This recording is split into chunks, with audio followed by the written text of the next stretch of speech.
Kwanza kabisa ni washukuru kwa sababu naona nyinyi ni watu watulivu na nyinyi ni watu mnataka kusikiza mambo ya maendeleo, na hivyo ndivyo tulivyo kama jamii ya Gikuyu, Embu na Meru. Sisi hatujazoea siasa ya vita na kupigana na kelele na matusi. Ndeguo kana teguo? Nema kana tema? Sisi ni wanabiashara na ni wakulima. We are serious people. Na hii mambo ya siasa ya pele mingi sio ya kwetu. Si ni kweli? Niseme ya kwamba mimi nimefurahi kufika hapa na nishukuru vile viongozi wale wako hapa wamekuja kwa wingi, wanamuziki wetu, viongozi wa kanisa. Na leo ni siku ya kuweka nguvu vikundi vyetu, vikundi vya kina mama na vikundi vyote vya aina nyingi, bodaboda, kina mama, small scale traders. Tuwaweke nguvu, wapanue biashara zao, wapeleke watoto wao shule ili tujenge nchi yetu ya Kenya. Niseme ya kwamba ni vizuri kwanza, kabla hata tujafikia mahali tuliko, tukumbushane mahali tumetoka kama taifa. Kwa sababu hii serikali sasa imekuwa mamlakani kwa miaka 2.5. Na ni lazima niwaambie mahali tumefikisha mambo ya maendeleo. Kwa sababu wananchi wako na haki ya kuuliza ile hatua ambayo imechukuliwa, mambo yao kama wapiga kura na kama wananchi. Na pia kuambiwa ni nini imebaki na itafanywa lini. Najua watu wengi wamezoea siasa tu ya kuchochea watu na kupiga kelele na kwenda, na mtu ni kiongozi.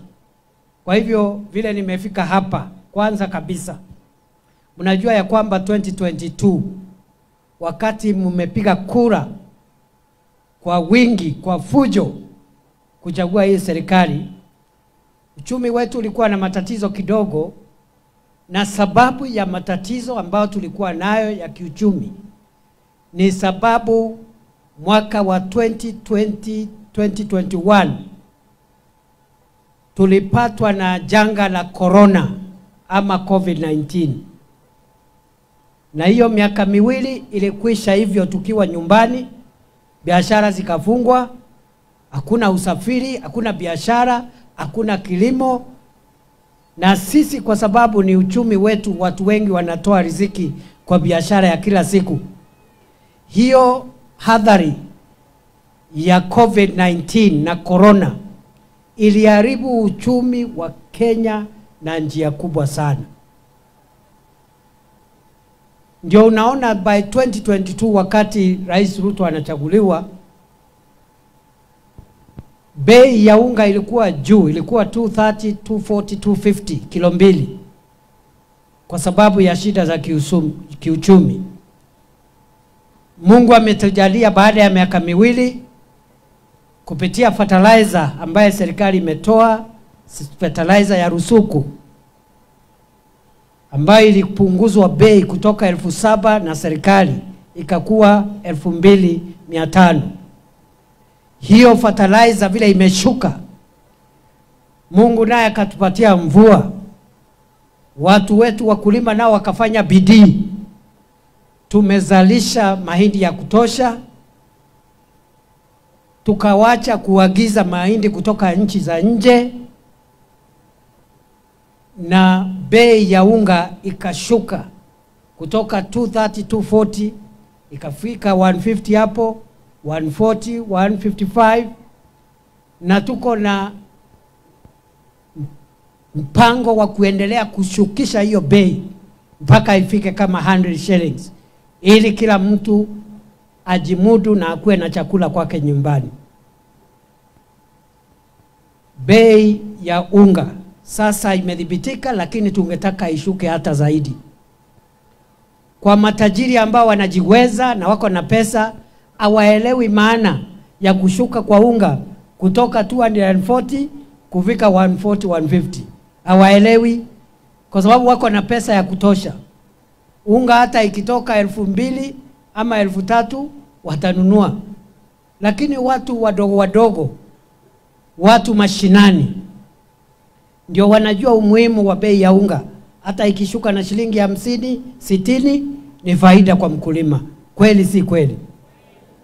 Vile vile petroli ilikuwa 217 per liter. Tumeng'ang'ana for the last 2 years. Kila mwezi inapungua shilingi 2, shilingi 3 between 2022 na saa hii.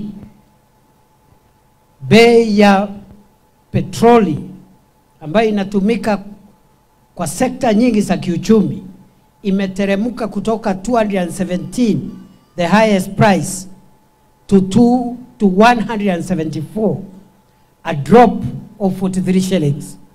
Na bado tunataka iteremuke hata zaidi. Sio ati tumefikisha mwisho. Vile vile shilingi ya Kenya ilikuwa hafifu. Wale wa biashara wetu wanaleta mali kutoka nje ndio wauze hapa Gatondo na kule kwingine. Wanahitaji dola ndio walete mali kutoka China na container. Shilingi ya Kenya ilikuwa hafifu, very weak. Dola moja shilingi 167 2022. Leo hii kwa zaidi ya mwaka mmoja shilingi ya Kenya imepata nguvu. Imetoka, imekazana. Vile dola moja ilikuwa inagharimu shilingi 167 for the last 1 year, dola moja inagharimu shilingi 127, 128, 129. Hii uchumi, mambo ya jumla ya uchumi inasaidia kupunguza gharama ya maisha. Bei ya petroli ikipungua, bei ya unga ikipungua, bei ya ama shilingi ya Kenya ikipata nguvu, mambo haya yote yanasaidia wakulima ndio wapate afueni katika gharama ya maisha. Ndio unaona wale watu walikuwa na demonstration ya sufuria 2022 waliwachana nayo kwa sababu at least ile mambo walituambia tumefanya, na nawapongeza kwa sababu hawasumbui watu tena, kwa sababu at least tumepunguza bidhaa muhimu. Bado tunaendelea na hiyo safari, sio kusema ya kwamba tumefikisha mahali tungetaka uchumi ufike. Na mimi nataka nitangaze nikiwa hapa, hiyo kazi ya kusukumana na kujaribu kupunguza gharama ya maisha tunaendelea nayo. Mwezi uliopita Benki ya Dunia na Shirika la Kimataifa la Fedha IMF na World Bank wamefanya orodha ya uchumi za nchi mbalimbali za Afrika, na wamesema 2022 wakati serikali imechukua hatamu ya uongozi, Kenya ilikuwa nchi ya 8 kwa ukubwa ya kiuchumi Afrika. Lakini World Bank na IMF wamesema Kenya sasa imesonga mbele nafasi 2 juu, na imepita nchi ya Angola ambayo ilikuwa namba 7, na imepita nchi ya Ethiopia ambayo ilikuwa namba 6. Now Kenya is the 6th largest economy in Africa. We are struggling to push it to number 5, number 4, number 3, tukisonga hivi kuelekea number 1. Kwa sababu nchi hujengwa pole pole. Hakuna nchi inajengwa na 1 week ama 1 month. Na hiyo kuorodheshwa kwa Kenya kama uchumi nambari 6 barani Afrika imefanywa na shirika la dunia, haijafanywa na serikali ya Kenya. It's not an opinion poll, and it is not a study by the government of Kenya. Vile vile tukasema ya kwamba wakati tunaomba kura 2022, tukasema watu wengi katika taifa la Kenya wanapata riziki kupitia ukulima. Si ni kweli? Na wale ambao sio wakulima ni wanabiashara wadogo wadogo. Hapo ndio wanapata mkate wa kila siku. Tukasema lazima tukazane, tuboreshe bei ya majani chai. tulikuta hii serikali ilikuta majani chai average price ikiwa shilingi 44. Tumesongesha average price imekuja 64 shillings. Na tunataka kuisongesha mpaka ifike 100 kwa kilo. Kahawa. Mheshimiwa Uhuru Kenyatta alikuwa amesongesha kahawa, alikuta ikiwa 20 shillings, 30 shillings, akasongesha ikakuwa 50, 60 per kilo. Leo hii tumesongesha bei ya kahawa Kiambu, Murang'a, Nyeri, Kirinyaga, Embu, Tharaka Nithi, Meru ambazo ni county zinakuza kahawa. Sasa wakulima wanalipwa kilo moja, ile ilikuwa inatoka 60 shillings 2022 inalipwa 120, 130, 140, 150 shillings per kilo. Hiyo ni kusonga ama sio kusonga? Sio ni kusonga. Vile vile maziwa tulikuta inanunuliwa 33, 34, sometimes 28 shillings, 37 shillings maximum. Tumeisongesha imekuwa 50 shillings. Tunataka kukazana tuisongeshe mbele hata zaidi, more than 50 shillings per liter. Na wakati wa campaign tulisema minimum guaranteed return kwa maziwa ni 50 shillings. Tumefika hapo. Tukasema minimum guaranteed return ya kahawa ni 100 shillings. Tumefika na tumepita hiyo ambayo tulikuwa tumeahidi. Kwa sababu watu wengi wanapata riziki yao kutokana na kilimo. Jambo la tatu, tukasema wale ambao sio wakulima ni wanabiashara rejareja. Mama mboga, watu ya bodaboda, wachuuzi. Na hii jamii ya Central Kenya, watu wengi ni hizo biashara hizo za kutafuta kila siku. Tukasema hivi. Tukasema sisi tunaamini ya kwamba ukitaka kubadilisha uchumi wa taifa, lazima uanze mashinani ukipanda juu kwa matajiri. Uanze kwa wale watu wako chini ukipanda juu. Na ndio unaona tunaendelea kujenga masoko. Hii masoko tunajenga hapa Kenya, tunajenga masoko 400 ya kusaidia wanabiashara wadogo wadogo wawe na mahali pazuri pa kufanyia biashara. Katika hiyo masoko 400 tunajenga, masoko mengi yako hapo Kiambu County. Masoko 21 inajengwa sasa na tunaendelea kuongeza hata zingine. Hapa Gatondo, soko letu la Mudhati. Na hii ingine Mheshimiwa umesikia akisema tunataka tuongeze zingine 2 hapa Gatondo South. Tuwe na masoko ya kutosha. Soko faida yake ni nini? Faida yake ni kwa wakulima, wafanyabiashara wadogo wadogo wapate mahali pazuri pa kufanyia biashara yao, kwa sababu tulisema wakati wa campaign, kazi ni kazi. Kazi ya mchuuzi ni kazi. Kazi ya mtu mama mboga ni kazi. Na tukasema hatutakubali akina mama mboga, wachuuzi wetu kufanya biashara uko nje, wakipigwa na jua, wakipigwa na mvua, wakipigwa na vumbi. Tuwatengeneze soko mzuri, iko na mahali pa kuuzia, watoke kwa miarero waingie kwa soko ya kisasa. Nemwajibwa. Na hii soko ni soko ya kisasa. Iko na mahali pa kuuzia, iko na cold room ya kuweka ile sukuma wiki na nyanya itabaki ndio isioze. Mama auze stock leo, kesho kutwa, mtondogo, wiki ijayo, mpaka siku ile stock itaisha. Sio ni mzuri? Vile vile tukasema wanabiashara wengi wadogo wadogo, akina mama wako na watoto wadogo. Kila soko ambayo tunajenga iko na mahali maalum, chumba ambacho watoto wadogo watawekwa na wale wanawatunza, Mama anaendelea na biashara, wakati mtoto anataka lunch, mama anaingia kwa hiyo room, anasota out mtoto, anarudi kuendelea na biashara. Si akina mama hiyo ni mzuri? Akina mama hiyo ni mzuri? Si hata wanaume, si hao akina mama ni wake zetu na dada zetu? Si ni mzuri?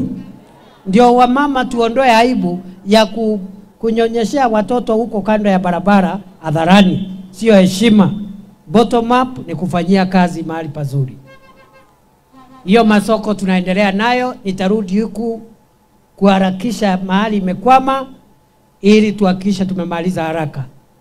Vile vile tuna jambo la 4 la kutafutia vijana wetu kazi. Vijana wengi hawana kazi. Tunasukumana na kutafutia vijana kazi ambazo zinapatikana katika maofisi ya serikali. Tumeandika walimu 76,000 katika miaka miwili iliyopita. Hakuna serikali ingine imeandika walimu wengi kuliko serikali hii. The highest number of teachers employed in 2 years, 76,000. Tulikuwa tunaandika walimu 5,000 kila mwaka. 5,000.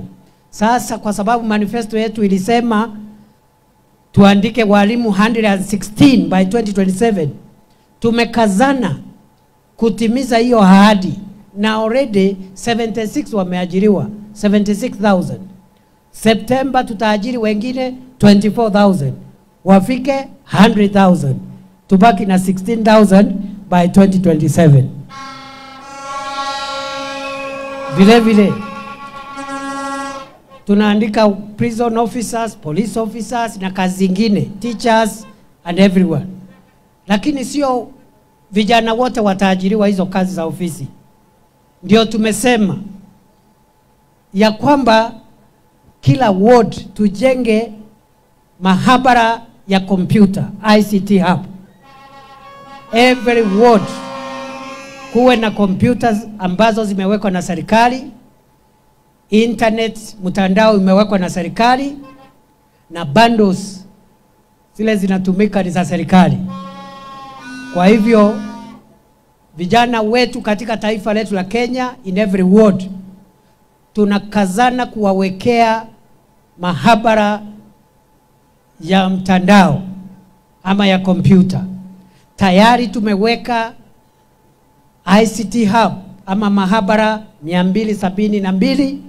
Tuko nyuma kidogo, we are behind schedule because we want to do 1,450 ICT hubs by 2027. Vijana wengi wanapata kazi pale kwa mtandao kama speech writers, kama translators, kama transcribers, kama app developers. Iko kazi kule za mitandao, tunaita kazi mtandaoni. Lakini pia tuko na kazi kwa ground.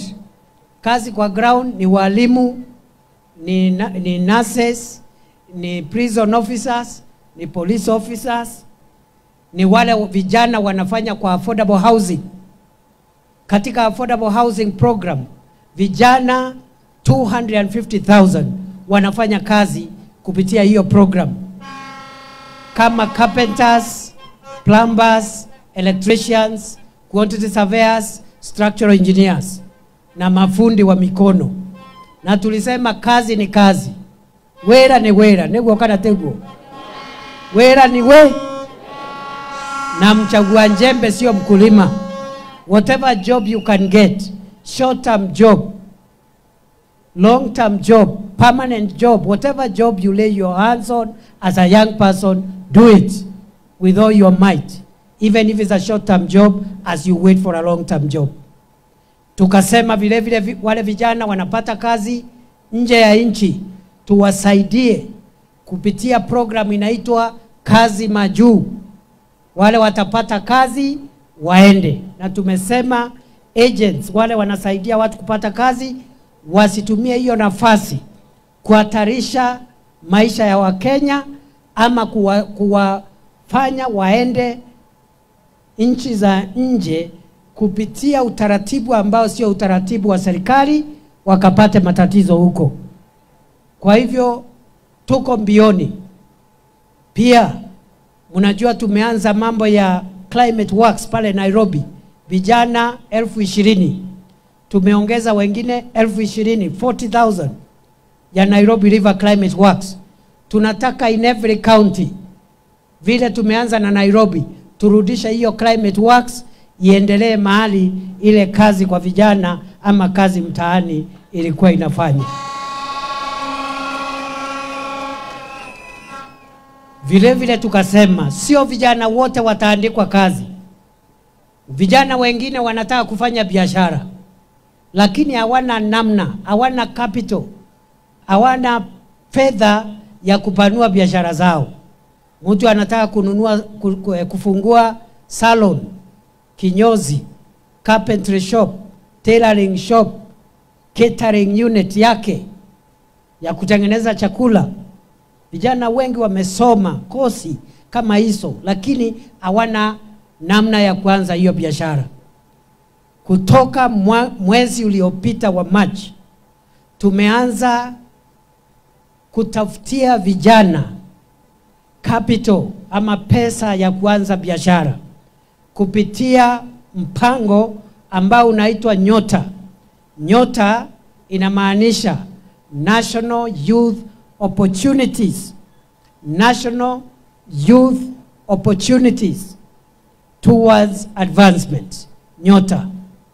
Hiyo Nyota, mnisikize vizuri vijana, katika kila ward ya Jamhuri ya Kenya, biashara 70. Biashara ngapi? Zinapewa na serikali ya Kenya shilingi 50,000 ya kuongeza ama kupanua biashara yao ndogo ndogo. Serikali ya Kenya itatumia bilioni 28 kusaidia biashara ndogo ndogo, micro and small enterprises. Biashara kidogo ya kinyozi, ya saloon, biashara kidogo hata ya mama mboga, unapewa 50,000, unaongeza stock, unaajiri mtu mwingine mmoja, tunakuza uchumi wetu, na hiyo ndio bottom up. Unajua wale watu ni matajiri, watu wako na pesa, hawaelewi shilingi 50,000 inaweza badilisha nyumba ya watu wengi katika mashinani. Si ni kweli? Hao vijana na akina mama, ukipata 50,000, wewe ni kijana mwanamke ama kijana mwanaume, upate 50,000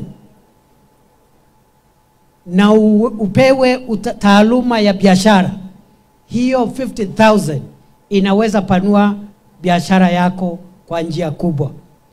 I repeat, the government of Kenya is rolling out a national program to give support to small and micro enterprises in all the 1,450 wards of the Republic of Kenya. Each business will get 50,000 grant to support their business. So hapa Gatondo South, 70 businesses per ward will get 50,000 in all the wards in Gatondo. Vijana mpo? Vijana mpo? Kwa hivyo hiyo program ya Nyota, when it is being launched here anytime from now, mimi nitapitia hapo ndio niangalie macho kwa macho na wale watu wanasema hakuna kitu serikali inafanya kusaidia wananchi. Unajua ni vizuri tuelezane ukweli. Si ni kweli? Kuna watu wamejaza mauongo huko kwa mitandao. We will confront them and their lies soon will dissipate to the four corners of the world. Ni kwa sababu unajua watu wengi hawajazoea mipango ya serikali ya kusaidia watu ambao wako chini. Wamezoea mipango ya kusaidia matajiri na wale watu wako na mali. But we believe in bottom-up economic transformation, helping small businesses, to expand their businesses, little businesses, farmers, by improving the prices of tea, coffee, and milk, building markets for fresh produce, providing jobs for young people at at household level. Vile vile, barabara zilikuwa zimekwama kwa sababu hatukuwa na pesa ya kutosha. Zile barabara nyingi tulikuwa tumeanzisha tukiongozwa na rais wa 4, kwa sababu President Uhuru alikamilisha project zile mzee Kibaki aliwacha na akaanza zake, lakini zile nyingi hazikuwa zimekamilika, ikiwemo mabarabara za Mau Mau, kwa sababu tulifika mahali corona ikakuja, uchumi ukaharibika. Projects nyingi zilizoanzishwa na kiongozi wetu rais wa 4 Mheshimiwa Uhuru Kenyatta hazikukamilika, lakini for the last 2 years tumekazana. Vile uchumi umeanza kuonyesha dalili ya kuwa dhabiti, tumepata pesa na tutakamilisha barabara zote ambazo zilikuwa zimekwama. Ndio umesikia Kagombe akisema contractor moja amekuja jana, mwingine anakuja next week. Tumelipa all the contractors. Walikuwa tu wameomba mvua ipungue kidogo kwa sababu hawezi jenga barabara kukinyesha. Lakini sasa barabara zetu zote ambazo zilikuwa zimekwama hapa Gatondo South, hapa Kiambu na Kenya mzima, tumepata pesa ya kuzijenga, kuzikamilisha, na Mungu atatusaidia kwa sababu hiyo itasaidia sana kupanua uchumi wetu. All the Mau Mau roads will be completed because now we have the resources. Mambo ya stima hapa Kiambu muko mbele kidogo na mambo ya stima, lakini bado umebakisha kidogo. I think Kiambu is among the highest. Connectivity ya Kiambu is about 97%. Na ile imebaki 3%, we are going to complete it within 1 year. PS wa stima kwa hapa anaitwa Alex Wachira. Ni mwana wito aumete wa goko Nyeri. Na ile agizo amepewa na rais ni kuhakikisha kwamba ile mahali hakuna stima hapa Kiambu akamilishe in the next 1 year. So tunajua hapa Kiambu imebaki tu hapa south kidogo, Gatondo north kidogo, pale Kikuyu, sehemu ya Lusengeti na a bit of Thika town. Otherwise we will be achieving, I think Kiambu will be the first county in Kenya to achieve 100% connectivity. Na hata mkiwa wa kwanza kuna makosa gani? Hata kura ya 2022 kura yenu ilikuwa mingi zaidi. So there is no problem. Hakuna shida. But we also want to equalize Kenya and make sure that every other county achieves universal connectivity. So here in Kiambu, currently the projects that are going on are for 416 million shillings to connect about 4,000 households that are remaining to achieve universal connectivity ya stima. Kwa hivyo kuna mambo mengi tunaendelea kufanya. Ya mwisho, wakati tunaomba kura tulisema safari hii hatutaki kungojea ati vile tulipigiwa kura na wananchi wengi, wakiwemo mama mboga, wakiwemo watu ya bodaboda, wakiwemo wachuuzi. Tulisema tutasafiri na hao safari moja, sio kungojea vile tumezoea kama wanasiasa. Tunangojea siku ya kampeni. Siku ya kampeni kifika, unasanya wa mama mboga, unawapatia apron ya shilingi 50, wanakupigia kura, unatoroka. Unangojea kampeni, unatafuta vijana ya bodaboda, unawapatia reflector ya 70 shillings. wanakupigia kura, unatoroka. Tukasema hatutaki hivyo. Ni lazima tuwezeshe wanabiashara wadogo wadogo wapate nguvu kiasi ya kupanua biashara zao mapema saa hii, sio kesho, sio baadaye. Si mapema ndio best? Si mapema ndio best? Lakini nimesikia kuna watu wanasema ati hawataki hiyo maneno, ati hawataki vikundi ya bodaboda na akina mama wasaidiwe. Wanataka mkae hivyo mkitezeka, wawaletee reflector na apron siku ya uchaguzi, wakiwadanganya na kuwachochea. So sisi tumesema vile tulisafiri na mama mboga na watu ya bodaboda, lazima tuwaweke jeki. Kuna program ya serikali, nimesema Nyota program, that is government money. But also as leaders, we can support what the government program is doing. Kwani kuna nyongeza mbaya isipokuwa ya nini? Hakuna nyongeza mbaya isipokuwa ya kironda. Ama nebo kana tebu. Kwa hivyo vile serikali iko na program ya Nyota program ya 28 billion ya kupatia 50,000 shillings grant 70 businesses in every ward across Kenya. Pia kama viongozi tunakuja pia tunasaidia SACCOS na wanapata nguvu kidogo, hata kama sio nguvu nyingi, hakuna nyongeza mbaya. Mnataka tuendelee na hii program ama tuachane nayo?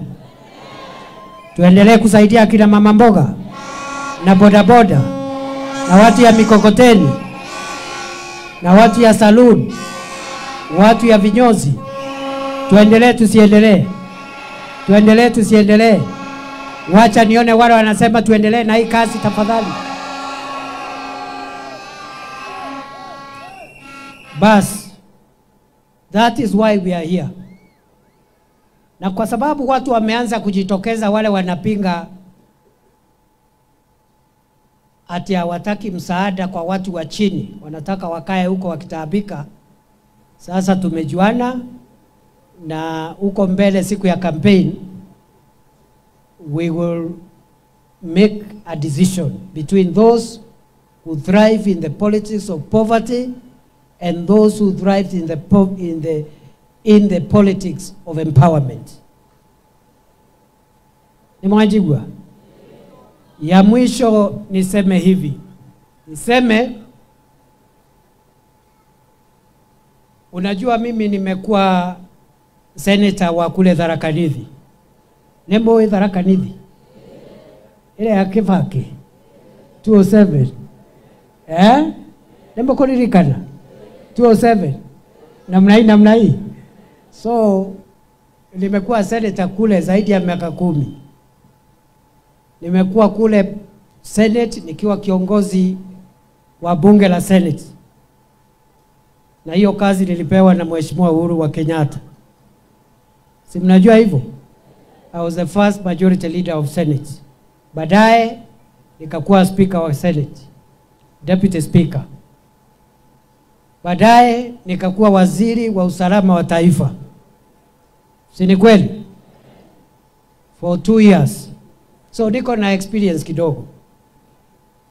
Nimeona watu wengine wanasiasa wanaongea ambao either hawapendi Kenya ama hawana experience or both. It's either they don't love Kenya or they are inexperienced or both. And I think they are both unpatriotic and they are also inexperienced. Ati kuna watu wanatuambia wanatabiri ya kwamba kutakuwa na vita vya kisiasa 2027. Mnajua mimi nimekuwa waziri wa usalama, nimewaambia. Nimeishi kule Lamu na mnajua watu wengi kutoka sehemu hii yetu wako kule Lamu. Si ni kweli? Almost 50%. ya hiyo county ni watu kutoka mlima hapa. Lakini wamekuwa na shida kubwa ya Al-Shabaab. Mimi nilikuwa naishi huko. I was living there to protect the people of Lamu from terrorists. Kazi ngumu sana for the last 2 years. That's why you are not seeing me around. Kaenda Northeastern kupigana na ile Al-Shabaab inatoka Somalia. Nikaenda North Rift kupigana na bandits. That's how I spent my 2 years. Ile ilibaki, nilienda hapo Nyayo House kunyorosha mambo ya passports. Sasa nasikia passport watu wanataka in 1 week. Si ni kweli? Passport ilikuwa imezama. So, mimi mambo ya usalama ya kitaifa na yachukulia kwa makini sana, na naelewa umuhimu wa usalama wa taifa. I understand the importance of national security. Sasa ati tunaambiwa sijui kuna vita itapiganwa kama ile ya 207. Hii 207 tulipoteza watu wengi hata kutoka sehemu hii yetu kwa sababu ya hiyo machafuko. Kweli si kweli? Watu wengi wakapoteza mali yao. Hiyo 207, kiongozi wetu Uhuru Kenyatta na naibu wake wakawekewa makesi kule Hague. Si mimi ndio nilikuwa wakili wao? Hiyo kazi ilikuwa rahisi? Si kazi ngumu? Si karibu nchi isambaratike kwa sababu ya hiyo machafuko? Kwa hivyo hatuwezi kukubali mtu yoyote kuturudisha kwa maneno ya 2007. Let me repeat, we cannot allow anyone to return us to 2007 issues. Kenya learned very painful and hard lessons. And I want to announce, on behalf of the government of Kenya, on behalf of President Ruto, President and Commander-in-Chief of the Defense Forces, there will be no election violence. Not in 2027, not at any date in the future.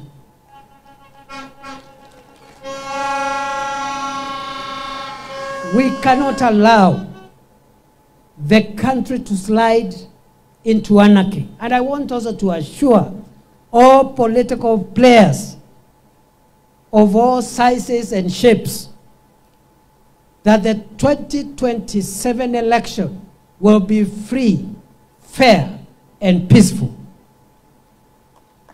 Nirudie, uchaguzi wa 2027 utakuwa huru na haki na wa amani. There will be no election. There will be no election violence. The election will be free, fair, and peaceful. The government of Kenya assures all political players on the government side, on the opposition side, the government will go out of its way to make sure that the next election, and indeed all future elections, are free, fair, and free from violence. Na wale wa manabii wanatabiri ya kwamba kutakuwa na vita, wajue, not in Kenya.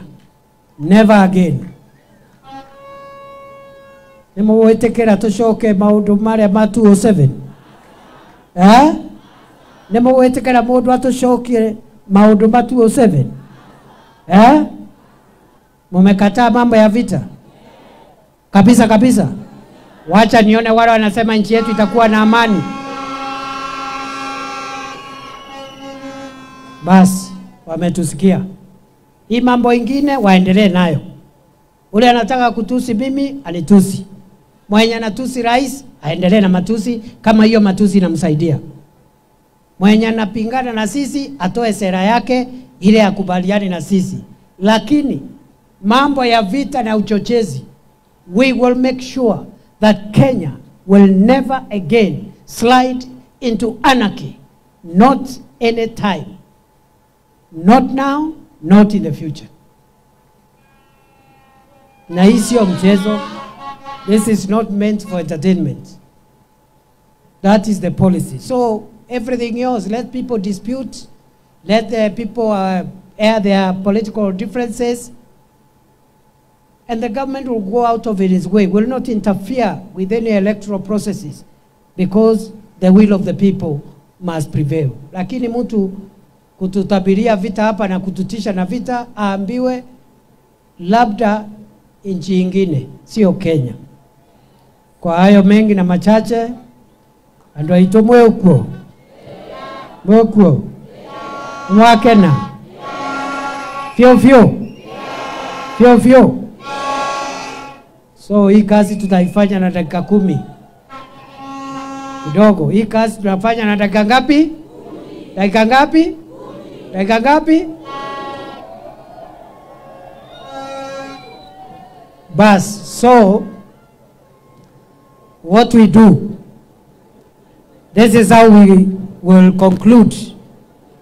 Najua wenzangu hapa viongozi hawaja wasalamia, watakuja hapa, mtu akisalamiana anatoa pesa yake anarudi, anasalamiana anatoa anarudi, na hiyo yote tutafanya in 10 minutes. Mimi kwanza kabisa nataka niseme ya kwamba nimeambia rais nakuja kuona watu yake ya Gatondo South, watu ya mama mboga, bodaboda, mkokoteni, na wanatafuta watu marafiki wa kuwaweka jeki ndio waboreshe biashara zao. Nego. Kwa hivyo rais amenituma na salamu. Mmepokea salamu ya rais? Mpokea salamu ya Rais Ruto. Wacha nione wale wamepokea salamu ya rais hapa.